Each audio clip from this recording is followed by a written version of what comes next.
Hi, I'm Heidi Borchers. Anytime anybody says anything about recycling, I think water bottles.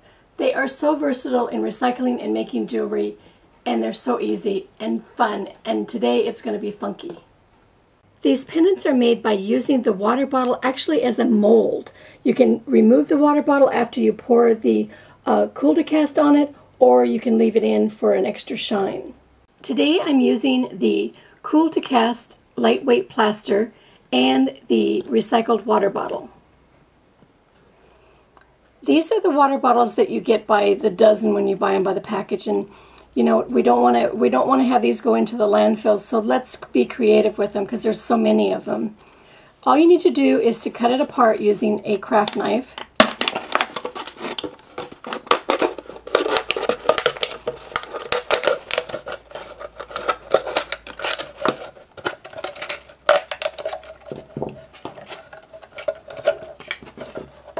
And then just cut up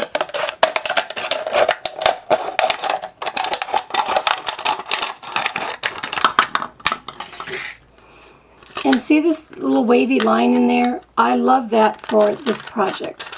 So I'm going to cut some different pendants.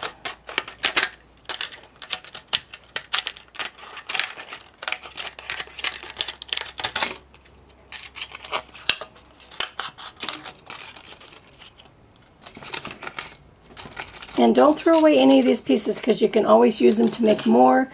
Don't throw away your bottom because it makes a really cool flower. And the top make really cool flowers too, so don't throw any of it away. What you want to do is to cut it the shape you want, and then you're going to punch a hole with a paper punch, and then the fun begins. I put my Cool2Cast into a sandwich bag, and I'm going to add some water.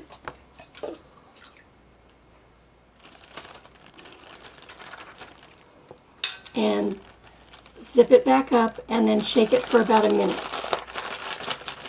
After you shake it, what I do is I cut this little corner off on one side of the bag, and that gives me a perfect pouring spout to go over my pieces.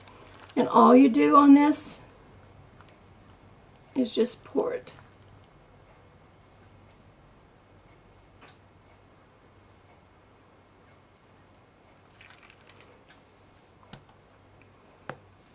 And then just let it set. You want to make sure that it covers all the areas, and then you let it set to dry.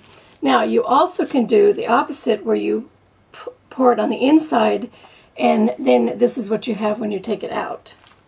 Now when you have extra like this, don't waste it. Always fill it up in a mold or whatever, but just don't waste it because it does dry quite quickly in the bag, and you want to use it for something.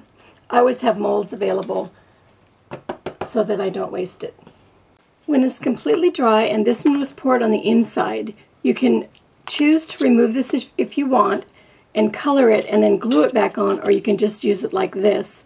But I find because plaster when it's dry it can be a little bit brittle, if you're going to just leave it like this, then you want to put a little eyelet in there and just glue it in like that, and that gives it extra strength for the hole.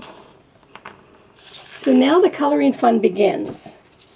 I'm using alcohol inks, and it's really easy because all you want to do is just drop your alcohol inks right onto the Cool2Cast plaster,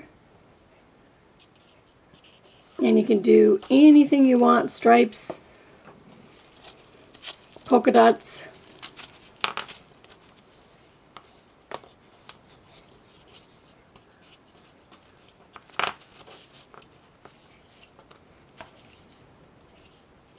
And just add as much as you want, and then you want to go on the other side and repeat. So then all you're going to do is let the alcohol inks dry, and then you're going to put a spray sealer on. And I love the Aleene's Gloss Finish Spray Sealer, and give it a couple coats.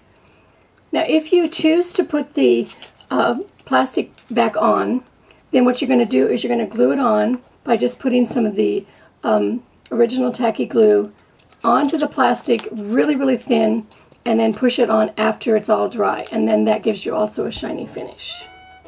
Don't forget when you're making your Cool2Cast pendants that you make lots of them because they're fun to stack on some of your old jewelry. Be sure to upcycle things that you already have, even your Mardi Gras beads. Make them fun and funky. I'm EcoHeidi Borchers, and I think it's cool to recycle.